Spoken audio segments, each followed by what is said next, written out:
தமிழகமெங்கும் கிளைகள் கொண்ட Annamal institute of hotel management and hospital management படிப்பில் சேர்வதற்கான அட்மிஷன் நடைபெறுகிறது. அண்மை செய்தி. உச்சநீதிமன்றத்தின் புதிய நீதிபதியாக கோவையைச் சேர்ந்த வெங்கட சுப்பிரமணி மோகனா நியமனம் செய்யப்பட்டிருக்கிறார். இதற்கு முதலமைச்சர் விஜய் வாழ்த்து தெரிவித்திருக்கிறார்.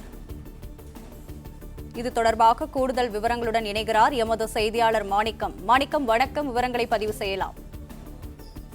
உச்சநீதிமன்றத்தினுடைய நீதிபதிகளாக 5 பேர் புதிதாக தேர்ந்தெடுக்கப்பட்டிருக்கூடிய சூழல்ல அவர்ல மூத்த வழக்கறிஞராக அறியப்படக்கூடிய திருமதி வெங்கட சுப்பிரமணி மோகனா அவர்களும் நியமனம் செய்யப்பட்டிருக்கிறாங்க.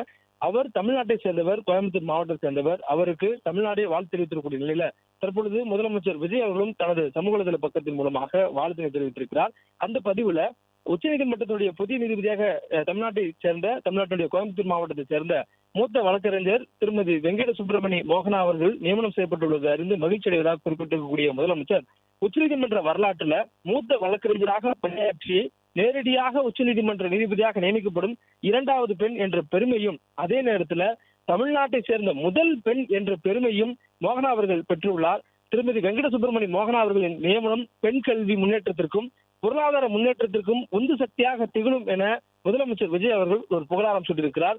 மேலும் மாண்புமிகு உச்சநீதிமன்ற நீதிபதியாக பொறுப்பேற்கவிருக்கும் அவர்களுக்கு முதலமைச்சர் விஜய் சார்பிலும் தமிழ்நாடு அரசின் சார்பிலும் தமிழ்நாட்டு மக்களின் சார்பிலும் மனமார்ந்த வாழ்த்துக்களை தெரிவித்துக் கொள்வதாகவும் அவருடைய பதிவுல முதலமைச்சர் விஜய் அவர்கள் குறிப்பிட்டிருக்கிறார். தமிழகமெங்கும் கிளைகள் கொண்ட Annamal institute of hotel management and hospital management படிப்பில் சேர்வதற்கான அட்மிஷன் நடைபெறுகிறது.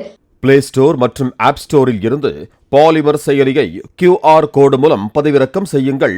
செய்திகளை உடனுக்குடன் பெறுங்கள்.